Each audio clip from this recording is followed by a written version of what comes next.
All right, so we'll lose the for the recording. We'll lose the song. Um, okay. All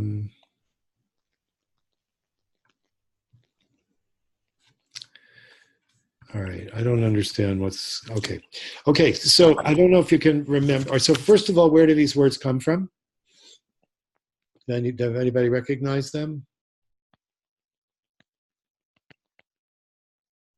No? Really? Okay.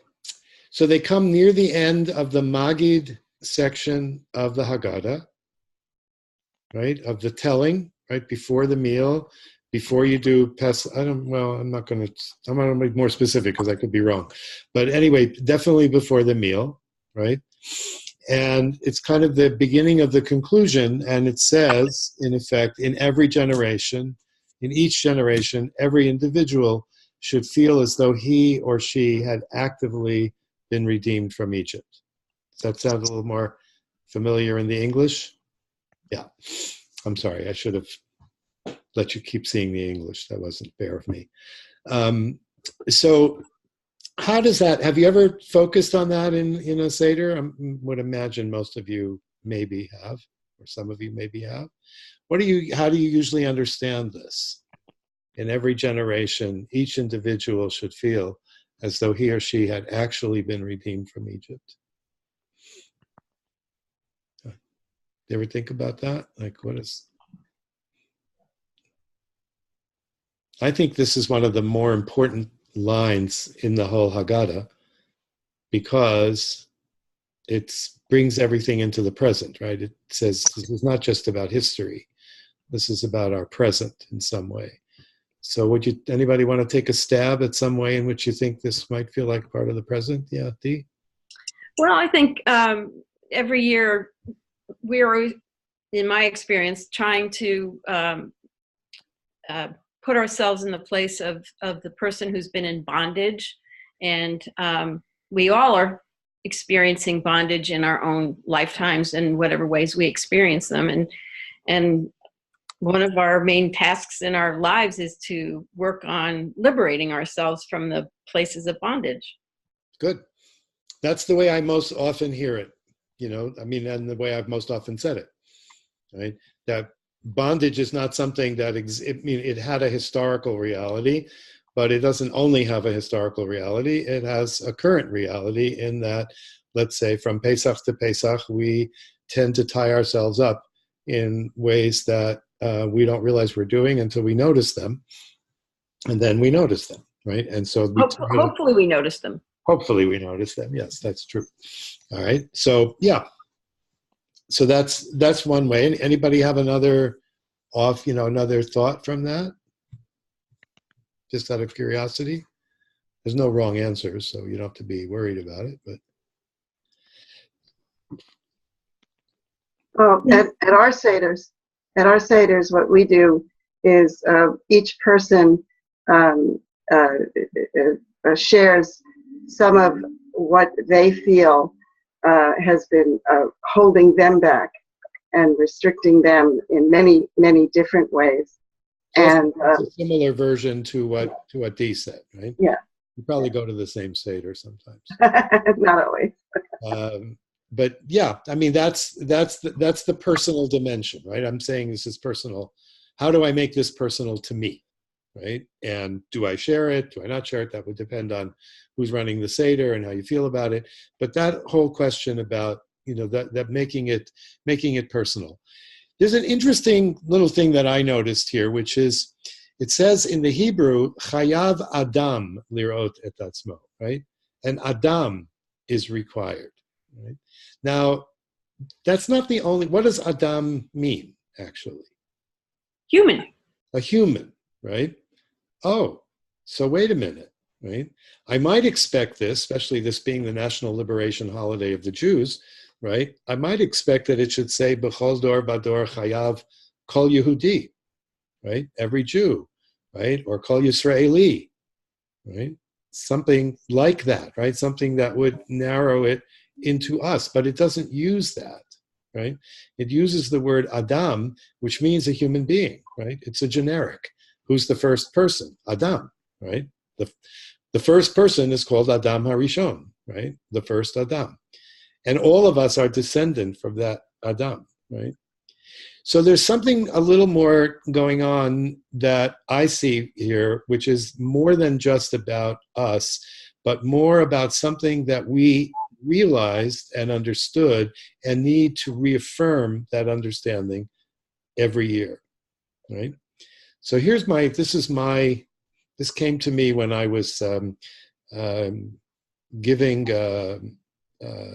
one of a series of 3 short talks at the Aleph, the Ohala conference some years ago. I did it for 3 years in a row. I did 1/3 of it each year. And I noticed something, and that is this. What is it that Pharaoh is saying every time Moses points to one of the plague that's happening? What does he say, in effect, to Moses? Moses says, here it is, plague number 2. Here it is, plague number 3 in a series, right? What does Pharaoh say?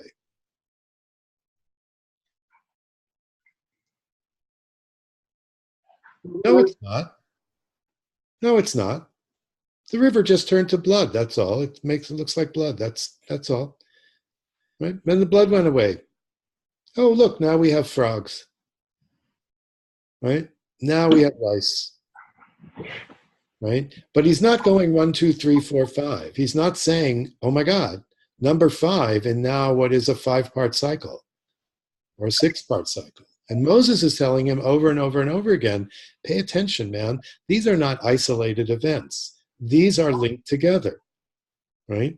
You are not behaving the way the universe thinks you ought to be behaving.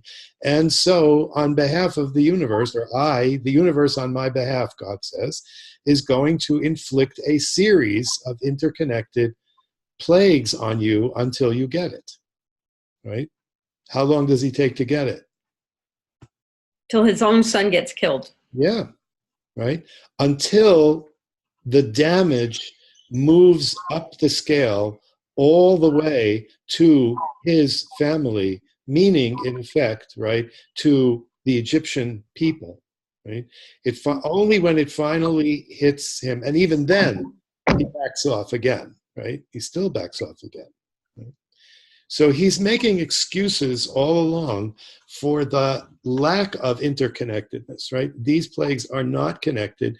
They don't come from a single consciousness. They don't come to express a particular purpose. They're just random events. Now tell me, does that sound familiar? Too familiar. Yeah. But I mean that very seriously, because look how many people, and I want to say this, I've gotten very blunt in my old age because I'm old and I can say whatever I want now. I turned 72 and that's 4 times high, and that allows me, I decided, a whole lot of latitude that I wasn't allowed before. But I'm going to say it really bluntly. We think we see the connection, but we don't act on it. Right? First we have fires, then we have floods, then we have floods on frozen ground, then we have floods on low-lying areas, then we have droughts, then we have famine, then we have this, and then we have that, and we still don't get it. We are missing the lesson of the interaction between Moses and Pharaoh in its most fundamental sense, which is to say we are not seeing this as the development coming from a single consciousness in response to the behavior that we're showing in this world. Right? And I feel that very strongly. So if I were to go around the Seder this year, I would say, what step did you take last year to lower your carbon footprint? And did you tell anybody about it? If you did you tell anybody about it? And if you didn't, what step are you going to take next year? And who are you going to tell? It just occurred to me in this fortuitous kind of moment because a friend of mine dropped over while I was in the middle of reading, and then I almost forgot that I had the class. But we talked about something really interesting at one point, and now I gave so much of an introduction, I have to think if I remember what it is. Oh, I get, I assume a lot of us do, right? I get like email after email after email, usually 2 to 4 a day almost, right? That says, here's the latest prices, give money for this, write this minister in the government, right? So, I got one today where it said, write the minister of what do we call it here? The minister in charge of the Department of Oceans and Fisheries in Canada. And write him a letter saying that you can't, the time for raising a court challenge to this mining company that produced the worst mining spill in BC history, it's now a couple of years ago already, I think, they haven't had to pay anything. They haven't paid a single thing. So the letter said, write to him and tell him. Now, I had just written a letter to the minister, to Wilkinson. I had written to him about something else. I don't know if it was LNG or, it's like so many of them. But I had written them. And so I didn't want to write this one. But now I think, I have a good idea. In every letter that I write to a politician, I'm going to include a step I took to reduce my carbon footprint and say, and what steps have you taken lately? Right? I mean, we have a government in our province which is supposedly committed to, green stuff, but it's now about to approve a huge LNG plant, right? Which is also going to push the hand of a pipeline, which supposedly our premier is opposed to, and so on. So how are they balancing, what they want to do as improvement in being green with that? So I'm going to start doing that, and I'm going to write to all the groups that I belong to, and I'm going to say, you know what? Here's an idea that I'm going to practice. Maybe you'd like it. Maybe you want to pass it on to your people. Because one of the things I've been feeling for a long time is that if we actually let politicians know how much this means to us, not by responding to a poll, but by changing our behaviors, right? That then they will start hopefully learning that they can stand up to the big companies, and because they know they'll have us behind them, right? We're not doing our part. That's what I've been feeling a lot. Yeah. Well, I think that's all good. And I think more analogous to the comparison you're making about the plagues is the real question is, in my mind, what is the kind of plague that it's going to take to convince people that the plagues are really real? God help us if it really will take that. Well, that's what it looks like to me. I agree, but that doesn't stop what the one interesting thing about learning to think Jewish is that you can think of more than one possibility at a time without feeling that you're contradicting yourself. Now, I mean that very seriously. Oh, I get that. Pardon? I understand that. Yeah. So, yes, we could speculate on that, right? I mean, sometimes I speculate and say, well, if Mar-a-Lago went underwater, Trump would get a message, right? But I don't know. I don't know what it's going to take. I would rather, at this point, right, rather than, how you want to say it, rather than wait for or predict what's going to be the one that's going to change our minds, let's change our minds now, at least us, right? But not to keep it to ourselves. You see, that's the point. Because remember, in the plague story, right, what is Moses always saying? Look at what God is doing, right? Pay attention to what God is doing. This is happening because God wants you to know that God is in charge, not you, right? See? So, can't we do some of these things from bottom up and not top down? In other words, each one of us do the right thing and convince others around us to do the right thing? I think that that's one of the things that we can do. Simplest answer, thing, right? It doesn't stop us from going to demonstrations. It doesn't stop us for working for political candidates, right? To help get them elected. Those are important things to do.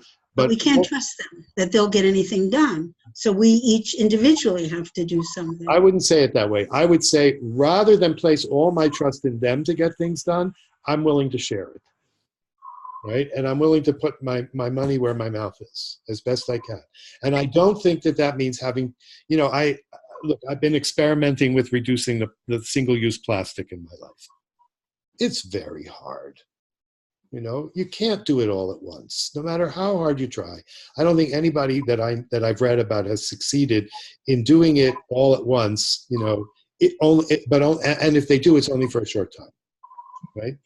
But I have been discovering all these things that I didn't know existed because I keep talking about it. So my friend said, well, didn't you know about this toothpaste, which is actually made on Hornby Island where I live, and it comes in a glass canning jar so that when it's done, you can use that, you know, or you can give it back to her to use again, right? No, I didn't know that. I walked past that spot in the aisle over and over and over again, never saw it, right? So she told me about it.